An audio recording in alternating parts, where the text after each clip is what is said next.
love the Lord your God with all your heart, with all your strength, with all your understanding. And I said, that's the way we should play today. With all our heart, with all our strength, with all our understanding.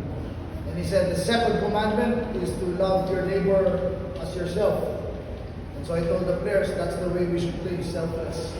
We have to play selfless basketball, not worried about our own stats. It's just about what's best for our teammates. So, like I said, the players put in a hell of an effort, but just to be very honest, I don't think this would have been possible without some help from upstairs. So, that's the first thing that comes to my mind at this point. Just very, very thankful. We were very thankful to just be in this position. And now, of course, we're doubly thankful for pulling out the victory.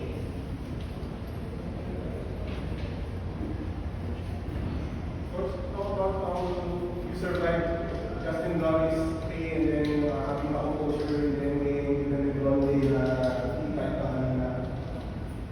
just with pure guts. There's no other way. Actually, the last 4 or 5 minutes of regulation, they called the timeout. I think Coach Tim called the timeout. We were up by 2 or 3 points. And I said, at this point, there's no more strategy. It's just about grit and determination. Just about making stops. And making the extra effort to create that stop. I think I almost paid for that gamble of getting a fresh guy, a cold guy, Paul Barilla. But we really all prepared him the whole series for such a situation like this. But unfortunately, Justin did what Justin does. Just makes those unbelievably difficult, great shot. How many times have we seen him do it to send it into overtime? So, but again, in the huddle in between the fourth quarter and the overtime, I said, "Hey, we're okay. We're okay. It's a tied ball game. We're still in this game, so don't." I said, "Don't lose heart. Don't lose heart. We're right in this ball game. Let's just scratch and go." So that's the only way we were able to survive. Even with Roger out with his cramps, Ray was cramping up, and Ronde had nothing left. He had just completely got dehydrated and had no more strength left in his legs. So just the other guys, Ray, of course, Glenn made a hell of a game. So what a game for Glenn to really show up.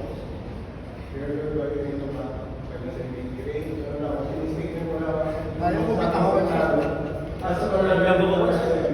Ito na yung bago kong love life. Ano na?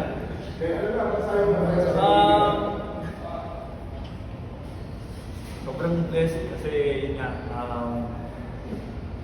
I've been in my career down in ups and downs. So talagang hindi ko pinagkahan ko. Even itong conference na to, when Kuya Jason was injured, I knew it na talagang the pressure is on me talaga. So, grabe yung pinagdaanan ko doon. Talagang hindi ko alam kung paano ko ma-overcome yung ganong pressure. But then again, sinubukan kong embrace yung challenge na yun, yung pressure na yun. So, ito yung naging outcome. So, I didn't expect naman na mag-finals MVP ako kasi ang focus ko talaga, ang mindset ko, isa lang, habang tambukang champion ako kasi tagal ko na sa TV, 8 years na ako, and then sayang na kasi ko, kaya sabi ko, grab ko ito, ito na yung pinaka-best way ko, pinaka-best chance ko na makasungkit ulit ng kampiyonan sa PBA. Coach, congratulations again. Yung sinabi niya na rin, back-to-back PBA na. There we mentioned the G word. No, please. Yes. It's of course, talk about that cannot be avoided. So it's your meeting to straight this season. Yeah, I guess it couldn't be avoided at this point, right? And I hope this is the last time you ask me about it. But I acknowledge that fact now. There's going to be tremendous pressure on us. There's going to be a huge target on our backs. Of course, 11 other teams are going to do their darn best to stop us. And as you can see, we don't really have the best talent. We really don't have the deepest bench.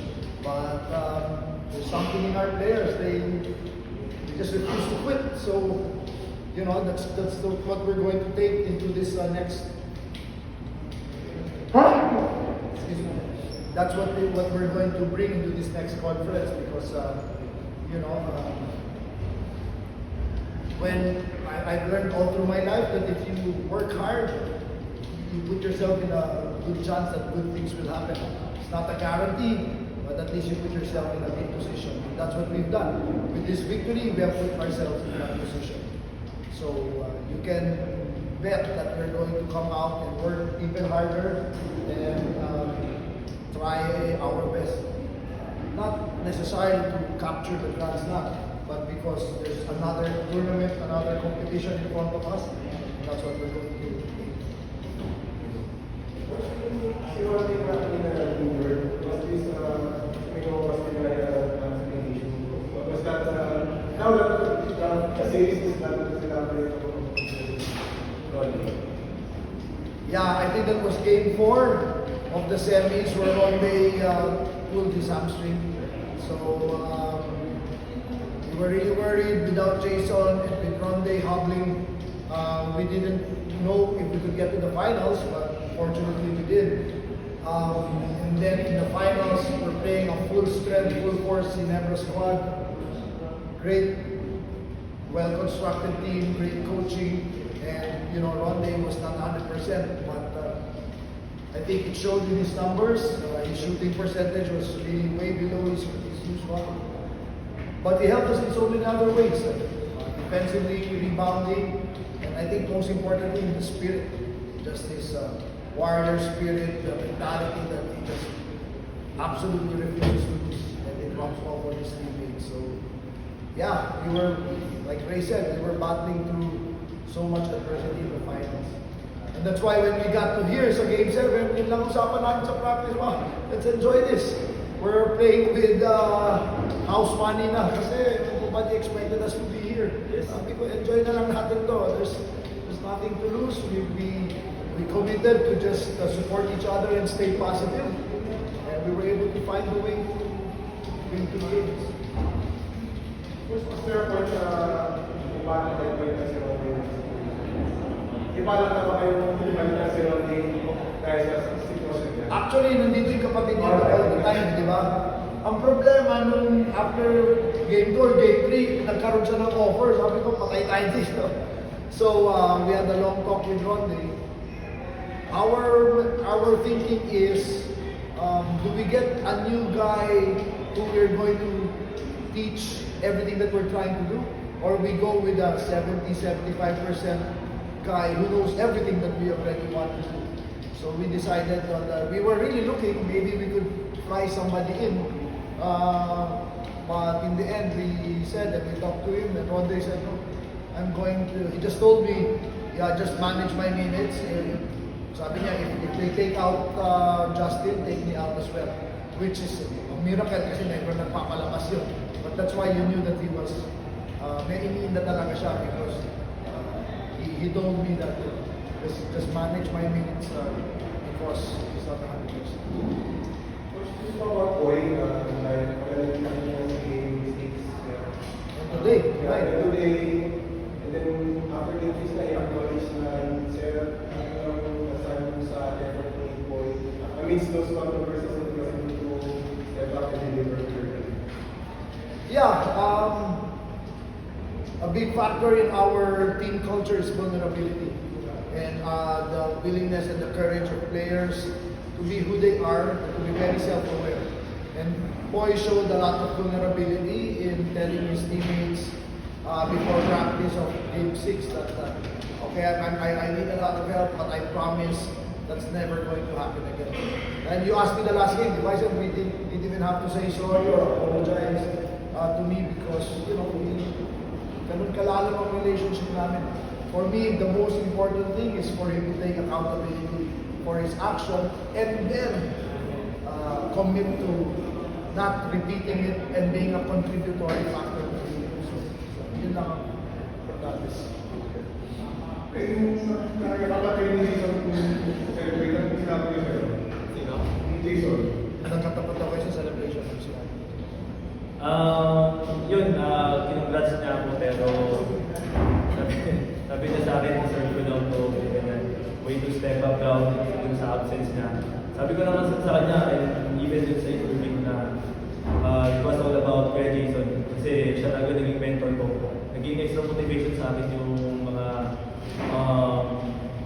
advice niya sa akin nung pumunta siya ng class practice namin.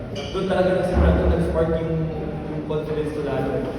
Kasi nakita ko yung, kumbaga na-appreciate ko siya dahil nga even na hirap siya magkakalakad pa, pero yung effort niya, yung time niya para pumunta doon, sobrang laking bagay sa akin din sa mga teammates ko. Okay, so, Okay, celebration ano na! na ako sasabihin?